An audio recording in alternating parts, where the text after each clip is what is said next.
Hey everyone, my name is Amber and welcome back to another episode of Spotlight Sessions. This month's episode is very excited because we are joined by not one, but two incredible guests. We have the lovely Annie Huang and Emma Johnson welcoming us here today. So Annie is a filmmaker, producer, and senior manager at Sony Pictures with experience working at Warner Brothers Studio, Universal Pictures, 20th Century Fox, among other companies. And Emma is a creative media strategist currently serving as an executive at the New York-based media company Morning Brew. She's got experience working at public relations and communications firms, as well as running her own pop culture news site. So there's lots to delve into and talk about. Annie, let's maybe start with you. Yeah. You have kind of really a lot of experience in the pre-production side of things. So what prompted you to kind of go that route over the traditional, maybe like on-set production work or just solely filmmaking? What was intriguing to you about that? Totally. I mean, when I started my career, I actually started in marketing. So I went to film school at Emerson, but I studied marketing there, major in marketing, but also took a lot of production classes, you know, your on-set physical production, as well as produced a lot of like student films on the side. So I got to see a lot of like the physical production stuff, you know, the stuff that you normally think of when you think of making a film, like cameras, lights, you know, carrying heavy stuff. And the funny thing is, you know, after a couple of years of experience doing that, I was like, you know what? Do I really enjoy carrying sandbags and heavy equipment and doing all of that? I mean, that wasn't the main reason, but I was kind of like, I mean, there's definitely more to filmmaking than just the physical aspect of it, right? And so I think that led me to kind of explore like what other parts of filmmaking contributes to the actual filmmaking. And a big part of that is development, is storytelling, you know, and I found that that's the part that I was most passionate about because, you know, you get to work with like amazing, talented writers, directors, you know, other producers who are just as passionate as I am about telling important stories. And I think that's the stage in which you really get to craft like what kind of story, what kind of film gets on the big screen, you know, what kind of film ends up being made, even though the actual making of it is what you think physical production is. But the actual filmmaking part, now that I have a better understanding of, is from the very beginning, the ideation stage even, you know, coming up with ideas, bringing in writers, and then like attaching directors, and then coming together to write a script, and then making that better and better and better. And you know, as we all know, development takes years and years and years, and that's because it's such hard work and it takes so many people and so much time. And so that's like a really beautiful process that I found myself being drawn to, and that's how I found myself getting into the pre-production side of things, if you will. Yeah.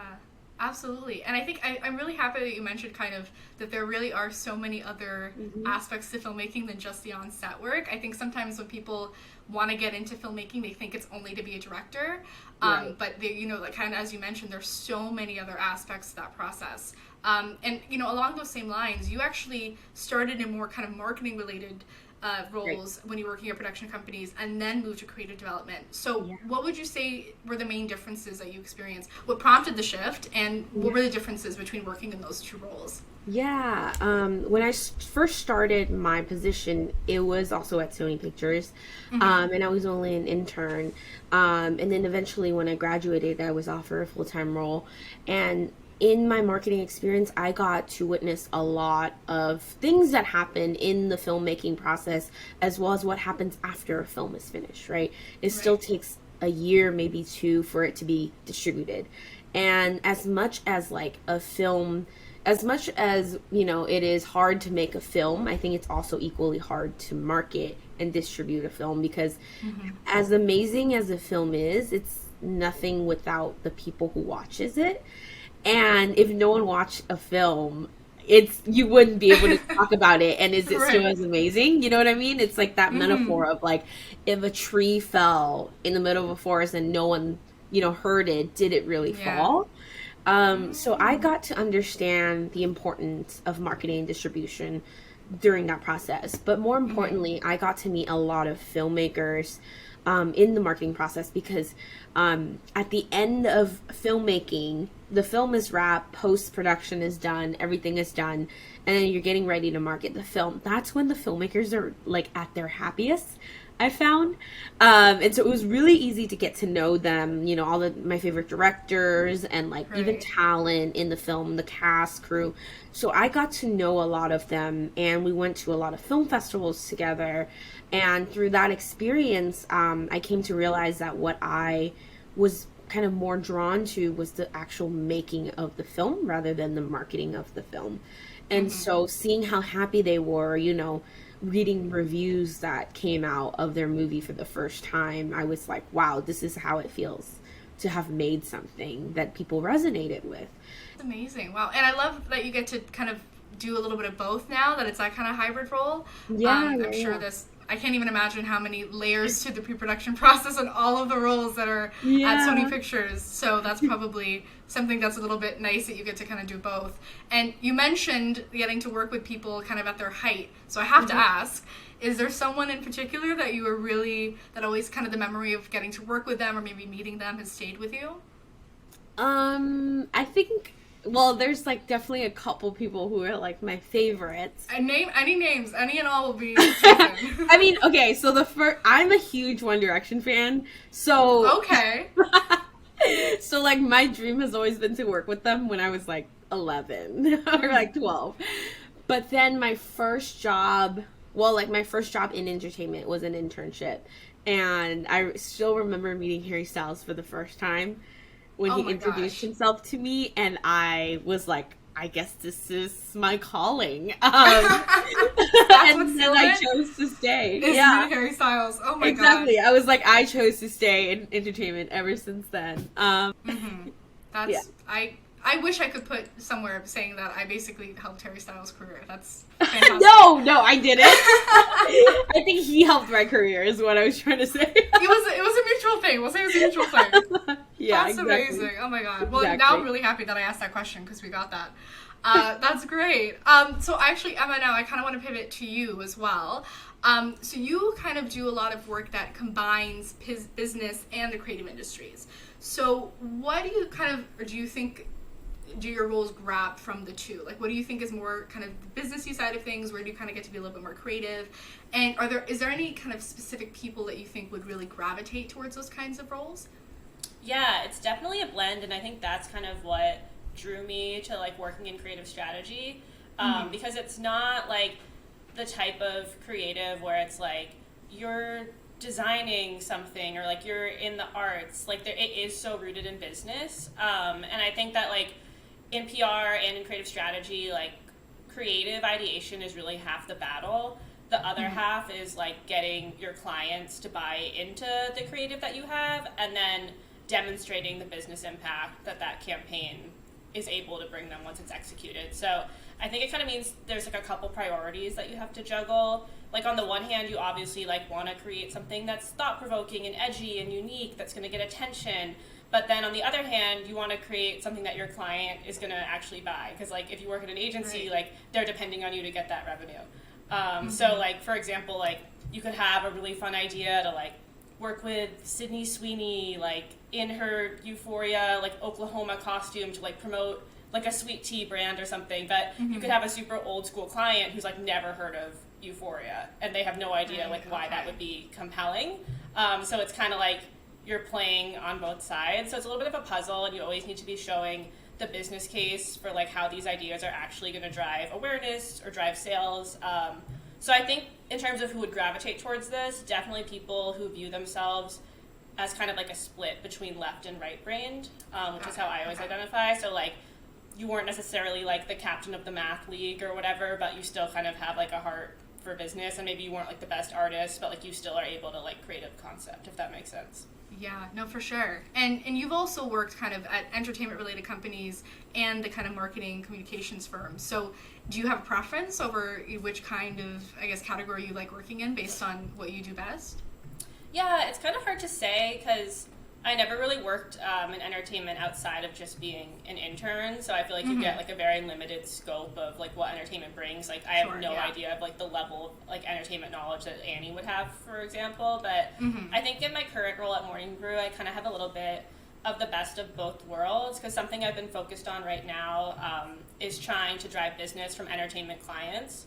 So putting together like proposals for how like the new Mission Impossible movie could fit into our ecosystem, or like how to drive subscribers for Hulu, like things like that. That's been like an area that I've been really trying to break into, because that's kind of like a niche for me. But I think like bottom line, as long as you're creating something that you're passionate about, you're good. Right. Like the times in my life when I've been the most miserable at work have been like when I have to spend all day every day thinking about like a topic or a brand that like means nothing to me.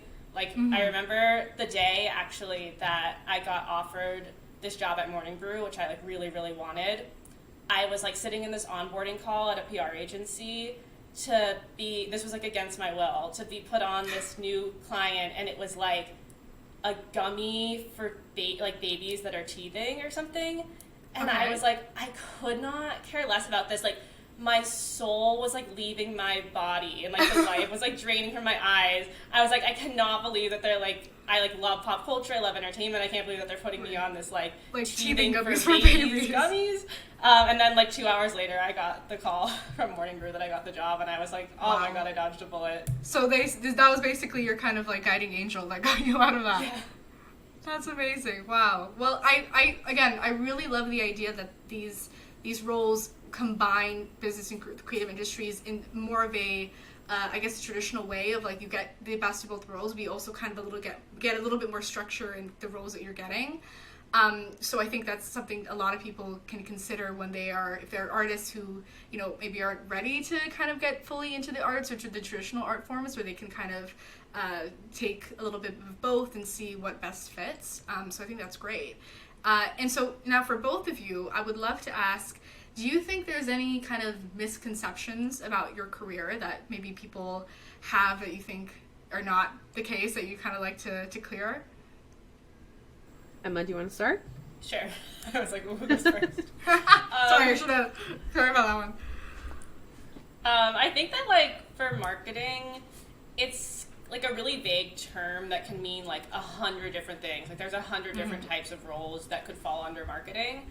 And I think a lot of the time in terms of misconceptions, people's usual go-to is they assume that you're talking about like commercial advertising when you say marketing. Right. And I think they are kind of like picturing more of like a Mad Men, Don Draper-esque scenario. And I think for a lot of people, it's so much less glamorous than that. Like it's probably a lot more like reviewing like influencer posts from suburban moms who are like touting like a generic dog food brand than it is like coming up with the next generation defining ad from like Coca-Cola. You know what I mean? So I think that's kind of like it's probably a lot more boring than people might think it is. Right. And Annie? I think this could be applied to like a general career sense, but I think a lot of people have this misconception that like a certain career is really concrete, like a certain job is very concrete. Like if you're in marketing, you're in marketing. If you're in development, you're in development. Whereas I think a lot of jobs are very interchangeable, and a lot of skills are very transferable. And even though you started in one doesn't mean you only have to stay in one. And just because you started in one place doesn't mean that all those skills were for a waste if you wanted to jump somewhere else. You know, I think it's a matter of how you look at your own skills and how you can kind of showcase the ways in which you can apply those skills in the job that you want. And also just be a little bit more open-minded when it comes to learning what other people do in their careers, because I think a lot of the times people have informationals and people meet people for the first time to, like a lot of like, you know, young students will meet professionals for the first time and ask them like, oh, you know, like what is this that you do? Like, do you do this? And I think I learned this when I was younger because Emma and I used to reach out to professionals all the time to have informationals and like, you know, do the girl boss thing. And I think we all came from a place of like ignorance where we didn't have a lot of knowledge of what the job actually looked like, right? Because you could be like, hey, what does your day-to-day look like? And they can tell you, but unless you're actually in the job and you actually do the job, it's really hard to put to words what you do on a day-to-day basis, you know? Because a lot of what we do is like add value in ways that are like intangible. it to like a resume job description, you know? And so when you have people boiling it down for you, you can only really truly understand like maybe 80% of what the job is unless you actually try it. And so I think there's so much flexibility in every job that I think you'll find something that you know how to do and like how to transfer your skill from a previous role, as well as learning new like job responsibilities that you didn't even know existed that you had in your mind for this particular job. And so yeah. That's awesome. And it's specific to your point, Annie, I think as like even on a personal note, I think that's something that I learned whenever we have new people on the podcast. I mean, I've been interviewing people for 2 years now. And so it's constantly what we'll prep and what we'll talk to them about is completely different than what that conversation actually goes. And it's just so eye-opening to see kind of, again, like there really are so many avenues that you can go in the arts. That hopefully is a little bit more of a sense of kind of empowerment of that you can find your place. It should be encouraging to people that, you know, it's not just because I think when I was in school, I was like, okay, you can either be a director or producer or a writer. And it's like, no, there's so many other jobs in the arts, you know, or a mix of arts and business, like Emma, you know, that anyone can do. And so there's so many opportunities out there. Yeah, absolutely. And so, Annie, I also wanted to ask, kind of, even on a personal note, if I'm really interested in this, what really is the process of getting a film green-lighted? Like, what does that look like? And how are you specifically involved every in day?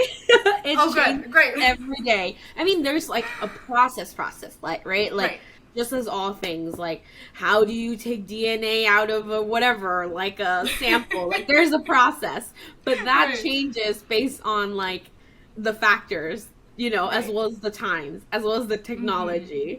Oh my gosh. So it's hard to give a simple answer, but if you really boil it down to just like process, it's someone comes up with an idea that's really good. It could be the writer, it could be the director, it could be the producer.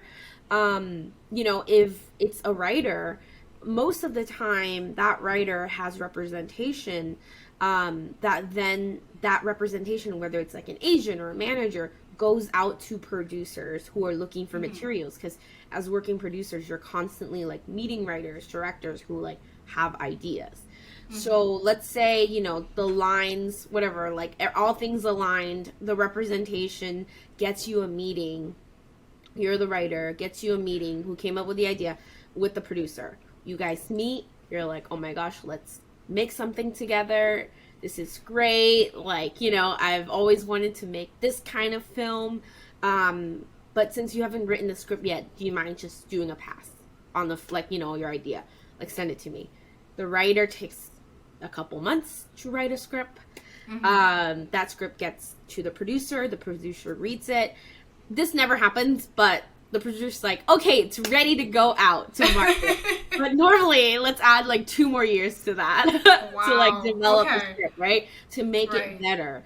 But, you know, you also have to think about like these writers, directors, producers, they have other things going on too. Like they have other projects at different points of production. So they're not just sitting there waiting for a script to come in, waiting for the producers to get back to the writer of notes of how to improve their script, right? They're constantly working. So let's say the producer's like, the script's ready, let's go out. So by going out to places, which means like the producer's going out to pitch this idea, this script, to people who will finance it or distribute it or give them money to make it. And oftentimes they would have to make a package, which is like the process of, oh, I'm going to attach this director that I think would be great for this project.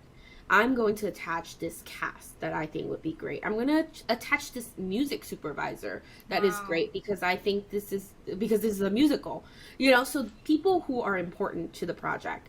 So things like that, you're like, so essentially what you do, you make a pitch deck. To showcase like, okay, I have this person saying that they're interested, I have this person, and I have these, you know, this is what the story is about, it's set in this, and like it's marketable because, you know, it'll attract this kind of audience. That's the package. Then the producer goes out to like, studios, production companies, people who would give them money essentially. And they set up these meetings, they pitch their ideas. And again, this doesn't happen, but let's say, Universal Studios is like, I love this idea. Like, let me give you money to work on it. And that, most of the time, that team is the development team who gives them money, the producer money, or like signs a deal to develop that project for like 2 to 3 years.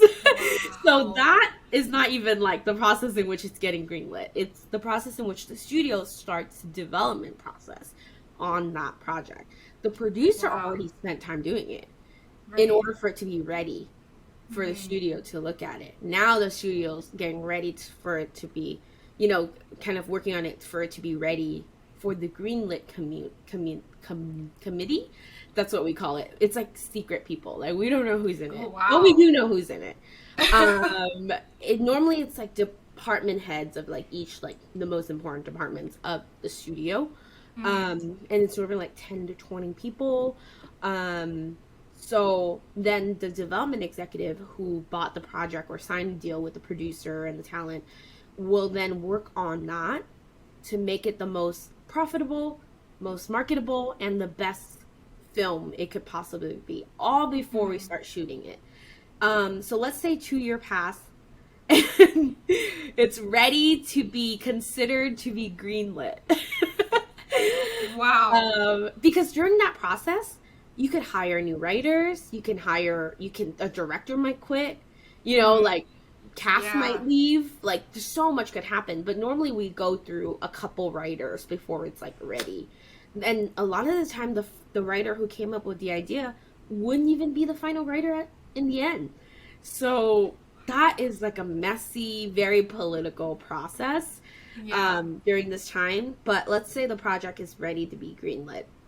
So then once again, we put together a more, more detailed pitch deck for the committee.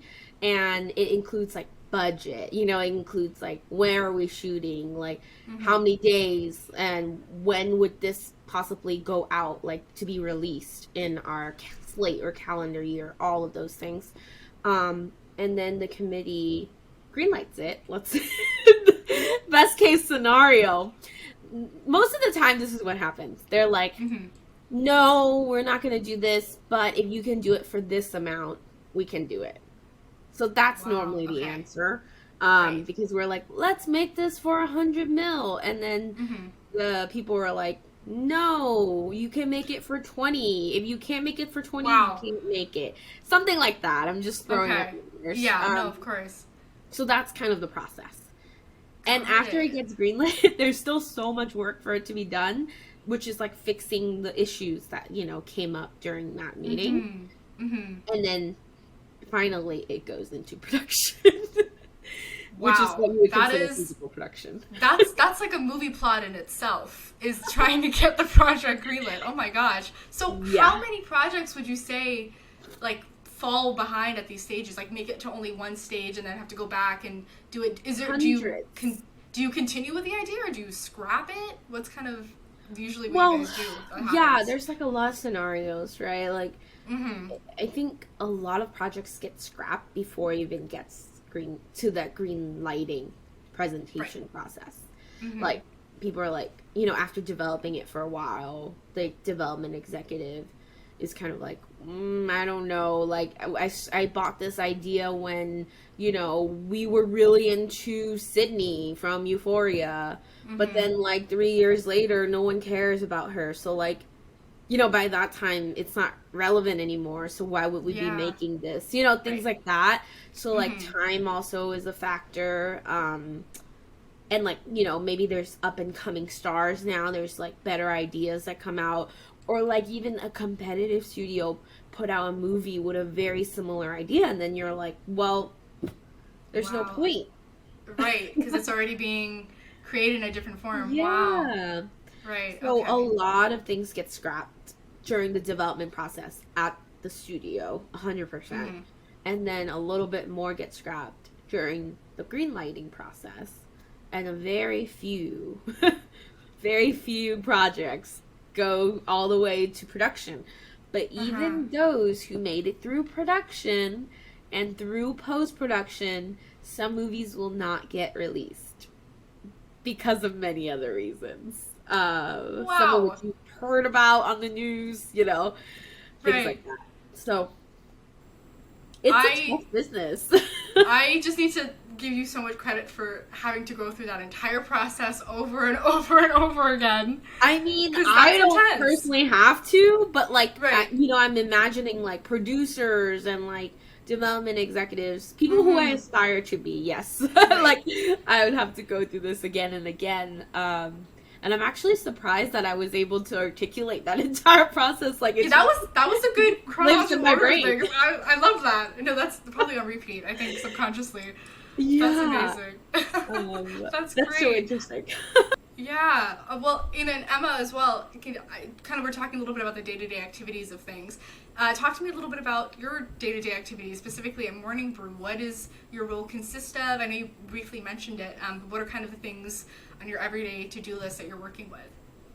Yeah, it's definitely not going to be as exciting as what Annie talks about. There's no Harry Styles coming up to me and complimenting my dress. But it's funny, my mom was literally like, I was on the phone with her the other day, and she was like, oh, like, I ran into so-and-so at the supermarket, and I never know how to explain what you do. Like, I need a one-sentence, like, description of it. But basically, it boils down to just ideating around brand partnerships. So basically, like, anytime you're listening to a podcast and you hear an ad for Squarespace or, like, HelloFresh, someone had to convince Squarespace why their brand and messaging was a fit for that particular podcast. So, if it's a podcast about, like, small businesses or something, you could be like, Squarespace, like, you need to advertise with the small business podcast because your suite of products makes so much sense for people that are, like, entrepreneurs and are trying to, you know, market their own business, like, at a low rate or whatever. So basically, at Morning Brew, brands come to us, and we come up with creative ways to help them integrate into our whole ecosystem. So it can be, like, more exciting than just a podcast ad. It can be, like, a funny social video series, or it can be, like, a pop-up at one of our events. But it's fun because I work on, like, a different pitch every week. So I could be doing, like, White Claw one day and then, like, Audible the next. So you're always getting to think in, like, completely different creative verticals and creative spaces. So I prefer it to, like, working at an agency when I was in PR, where you have, like, a set of clients and you just have to think about them all day, every day. So, like, when I was at Edelman, I was thinking about razors for 2.5 years, and that was all I thought about every day. So I love being able to, like, play in so many different spaces. So I think that's why it's a cool job. I didn't even know that. Kind of, I think Annie alluded to this earlier when she was talking about in college, you know, thinking that there were only a few buckets to work in entertainment. Like, I never even knew that creative strategy was a thing until I was, like, multiple years into my career.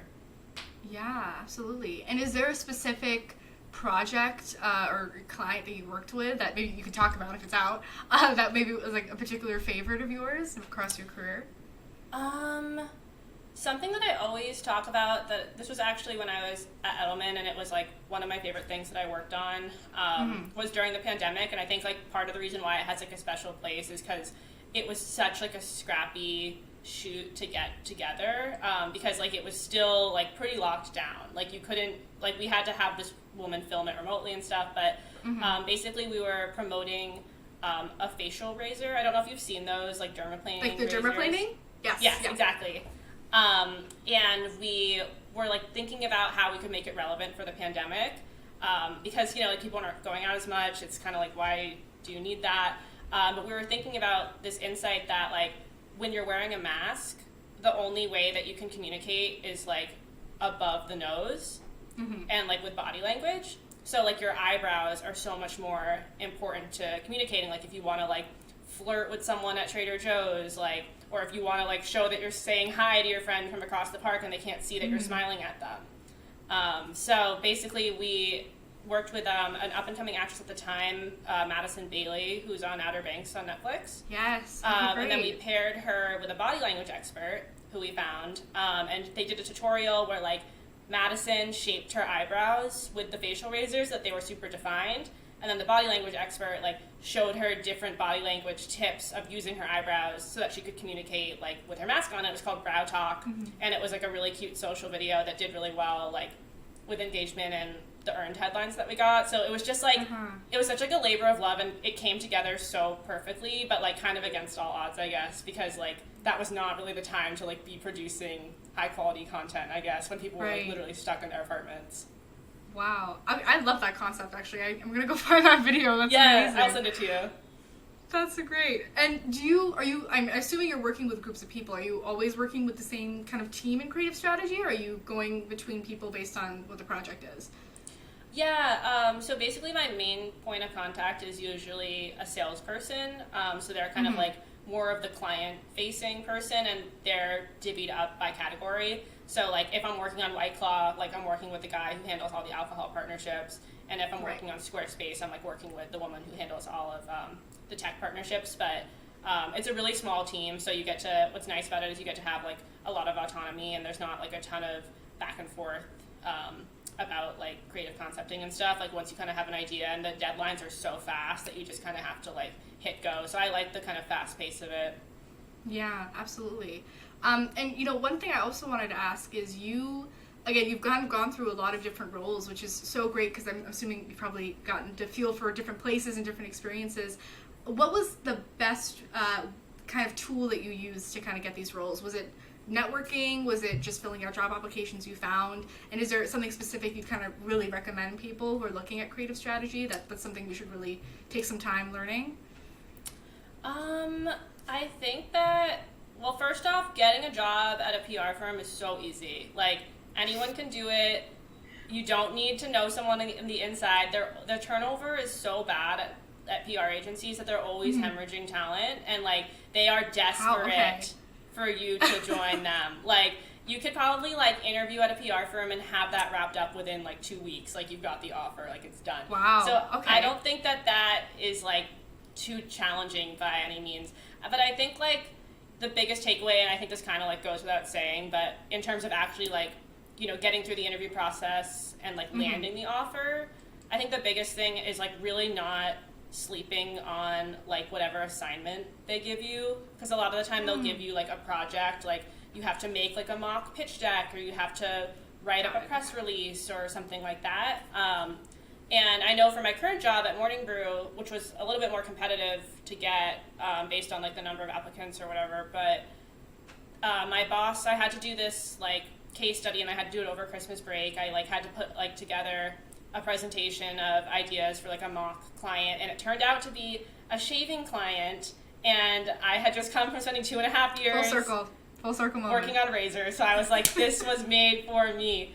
But I, like, did the ideas, and I felt really good about it. But the thing that, like, my boss later told me, like, cinched it for him between me and the other candidate was after I had done all of the ideas, I added, like, a little appendix that was, like, 3 reasons to hire me. And I did, like, a couple different slides.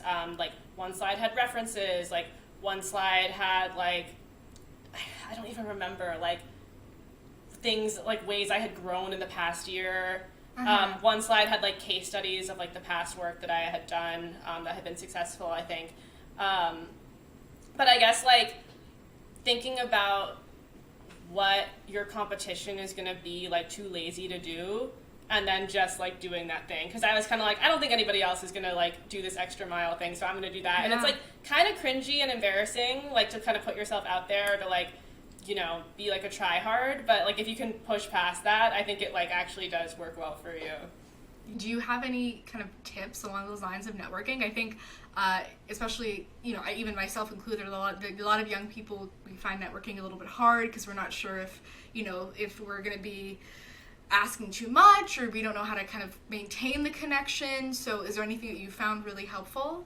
It's such a delicate dance, and it's funny because not to plug, but to plug, Ella and I decided to come up with, like, a podcast series just for fun, basically to tackle a lot of these topics, which are, like, a lot of the younger generation who are starting their careers are really asking, like, how do you network in a good way? You can find 100 ways on, like, LinkedIn or Google or whatever with, like, these listicles none of which really help you. I think what really help people is when people talk about their own experiences and their own like struggles and how they overcame it, right? And so Emma and I talk a lot about networking because that has changed from when we were in college to now after the pandemic. When we were in college, we would send these cold emails out on LinkedIn and to anyone who would respond to us to be like, hi, I'm like a student, you know, I would love to learn more about your job, blah, blah, blah. Now in hindsight, I have realized that's really annoying. So I'm really grateful for everyone who has taken a meeting with me. Who read them, yeah. Yeah, who read them, but truly I would not have responded to myself. So we talk a lot about like, you know, networking tips on that podcast, which comes out later this month on March 30th.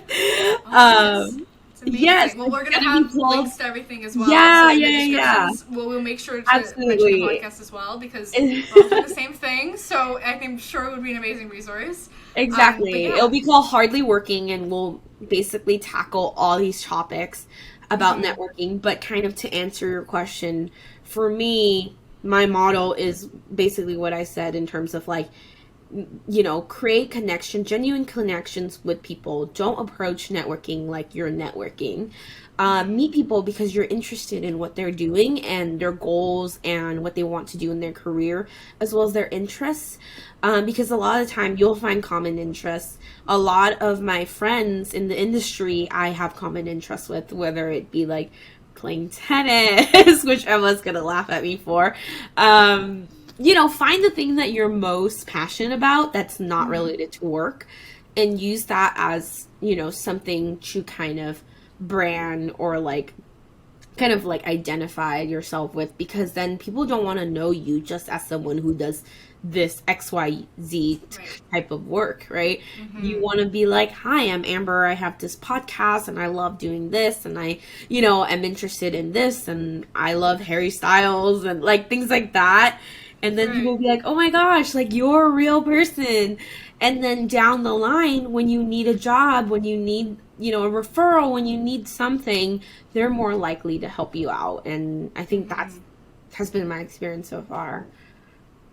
Absolutely. I love the idea of humanizing the people that we're networking with, because it's so easy to kind of look at them as just either I need something or I'm so nervous to talk to them that I don't know how to remember that they're also a human being. Exactly. So I think that reminder is so important. And again, all of the links to Hardly Working will be out as soon as the podcast is out. So for more information from these lovely ladies about that, make sure to go and check out that as well. But as we wrap up the episode, I was hoping to kind of ask a last question. We always do this with our guests. If you've mentioned so much incredible advice, but if there's any last thoughts that you'd like to share with youth artists, youth creatives who are getting into the industry right now, who are maybe struggling or nervous or, you know, not really sure how to navigate things. Maybe, Emma, we can start with you if there's anything you can like to say. Yeah, I feel like the biggest thing I wish I knew sooner was that, and this is going to sound like scary or bad, but like the only person that you can trust is you, and like you have to prioritize looking out for yourself like above everything else. And that doesn't mean that you have to be like an asshole or a bad person, but I'm going to make like a Survivor analogy because I love Survivor and I think there's so many parallels like Survivor and real life. You can cut it if you don't like it, but basically I think like when people play Survivor for the first time, it's their first season, they get really caught up in like the emotion. Annie, stop laughing at me. No, I feel like this is such an Emma answer. They get really I'm so ready for this. Oh my god. In like the emotions of the relationships that they make, because the whole game is about making relationships and you're trauma bonding with these people. Like it's raining, it's cold, you're starving, and in order to win the game and win the $1 million, like you're gonna have to blindside people and like break up your alliances and like kind of make like asshole moves or whatever. And people when they're playing for the first time like can be really hesitant to do that because they're gonna feel guilty and they're like, but I really like Annie, like we became best friends, like I couldn't betray her, like I would feel so bad, that's not in my character, that's not who I am.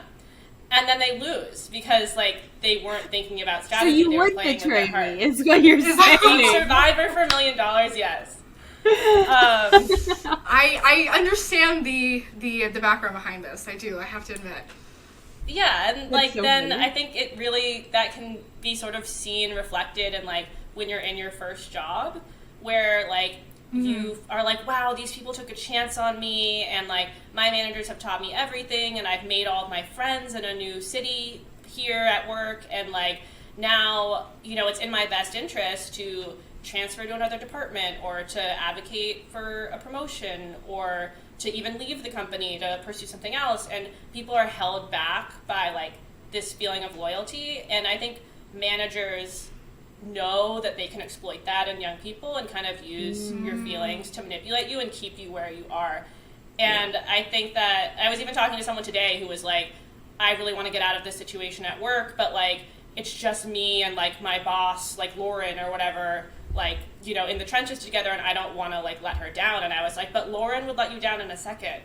And that's like, to go back to Survivor, when returning players come back, they've already played, they've already like felt that like sting of like being blindsided and rejection. They come back and they're all business, and they're like, what am I going to do to get this million? Like, I don't care. Like, I'll make relationships. Like, we can be fine outside of the game, but like in the game, like I'm going to do what's best for me. And I think that like once you leave your first job, it's so terrifying, but I think it brings you so much perspective, because then you know, like, this is a business, it's not a sorority, and like I have, like, people can try to make me feel bad for doing what's best for me, but if they are making me feel bad, then they were never my friend in the first place. So that's just my advice.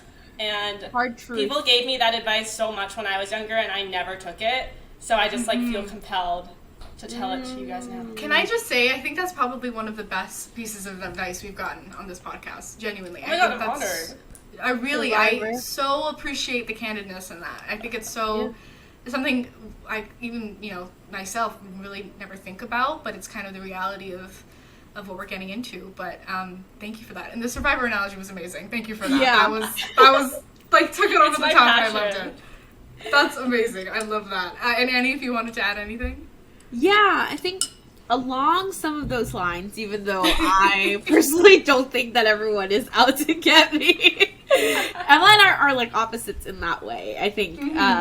So Which makes for good podcasting. because You gotta have foils. I can imagine. I think that I can definitely see the dynamic here. I love it. because I love people, and I am someone who, like, you know, I'm like, I love my team, like, they're my best friends, like, everywhere I go, I've moved to a lot of different companies. I'm always like, oh, we used to do this at Warner Brothers, or we used to do this at Universal, and then, like, her company would be like, what do you mean, we? But then, you know, anyway, you know, when it comes to advice, I think there's definitely a lot of advice out there. You know, there's podcasts, there's things, articles online, there's people talking about them, giving you advice in real life. But I think as much advice and as much good advice as you think you're being given, I think along the lines of what Emma said in terms of trusting yourself, you also have to trust yourself when you know, think that something might be bad advice. Because I think Emma and I talk about this a lot on our phone calls and things like that, and we're like, hey, I got this advice today, like, is this bad? You know, like, because you're like, I hear that this person is giving me this advice, but that person doesn't have to live out the consequences of that decision in which they're giving me advice about. Only I do. So if I'm not trusting that, then is that good advice, and should I take it? So basically, when it comes down to it, my advice is that you don't have to take all the advice that you're being given. I think you can trust yourself to make the best, you know, decision that you can for yourself based on the advice being given to you, and understanding the different scenarios from those advice, and kind of making your own decision in that case, I think would be the best way to approach it. Yeah, absolutely. Yeah. Wow. Well, Emma and Annie, thank you guys so much for sitting down and chatting. It's been so amazing. You guys have, again, such a wealth of experience, even being so young, and there's just so much that we got to talk about. So really, thank you so much. And if anyone at home who's listening or watching would like to look into Emma or Andy's work, all of their links, including the podcast link, will be in the descriptions of wherever you're watching or listening to this too. So again, make sure to check them out, show them some love, and hopefully, you know, if you have any questions, I'm sure they wouldn't mind answering a few as well. So yeah, thank you everyone so much, and we will see you on the next episode of Spotlight Sessions. Bye everyone. Thank you so much, Amber. Thank you, Amber.